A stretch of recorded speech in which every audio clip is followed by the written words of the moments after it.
చనిపోయింది కనుకేనా? మిగతా ఈ ప్రకాష్ వీళ్ళు ప్రెస్ దగ్గర ఉన్నారు, కొద్ది దూరంగా వచ్చారు. ఎప్పుడైతే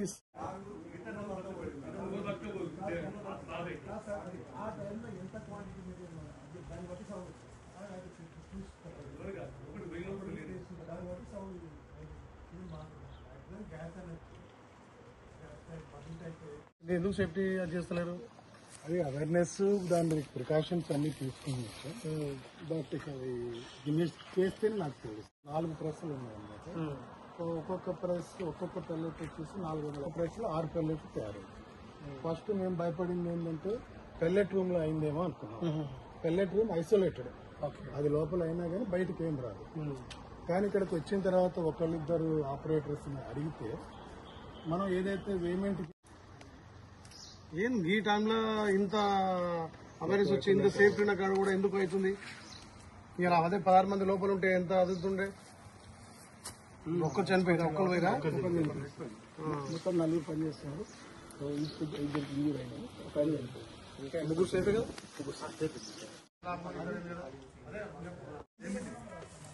బిల్డింగ్ ఏం అది కాదు కదా, గోడలేం కాదు కూడా మీకు అది లేదు. మీకు మీద ఈసారి గట్టిగా ఏసీపీ ఎక్స్పర్ట్ అందరినీ బాధ్యులు చేసి లోపల తెగాలి. చాలా మరీ నెగ్లెన్స్ ఉంది. మొత్తం వీళ్ళకి రెస్పెక్ట్ లేదు, కంపెనీ అంటే అది లేదు. ఏంది మీ లాభాలే ముఖ్యం అనుకుంటారా ఏంది? ఇంట్లో నేను కూడా వర్కర్ పనిచేస్తాను.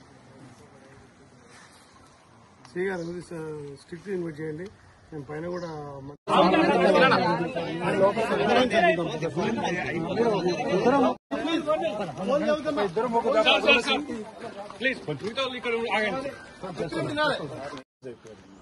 చనిపోయింది కనుకేనా? మిగతా ఈ ప్రకాష్ వీళ్ళు ప్రెస్ దగ్గర ఉన్నారు, కొద్ది దూరంగా వచ్చారు. ఎప్పుడైతే అంబులెన్స్ వచ్చింది మన అంటే 1-2 వస్తుంది, మనది కూడా వచ్చింది. గవర్నమెంట్ అంబులెన్స్ అందులో మనది కూడా వచ్చింది కూడా మీకు అది లేదు. మీకు మీద ఈసారి గట్టిగా ఏసీపీ ఎక్స్పర్ట్ అందరినీ బాధ్యులు చేసి లోపల తెగాలి. చాలా మరీ నెగ్లెన్స్ ఉంది. మొత్తం వీళ్ళకి రెస్పెక్ట్ లేదు, కంపెనీ అంటే అది లేదు. ఏంది మీ లాభాలే ముఖ్యం అనుకుంటారా ఏంది? ఇంట్లో నేను కూడా వర్కర్ పనిచేస్తాను. చేయగాలి స్ట్రిక్ట్ ఇన్వైట్ చేయండి. నేను పైన కూడా నా దగ్గర నుండి చాలా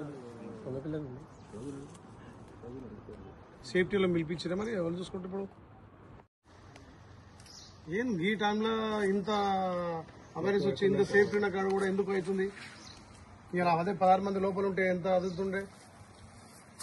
ఒక్కరు చనిపోయారు, ఒక్కరు పోయిరా?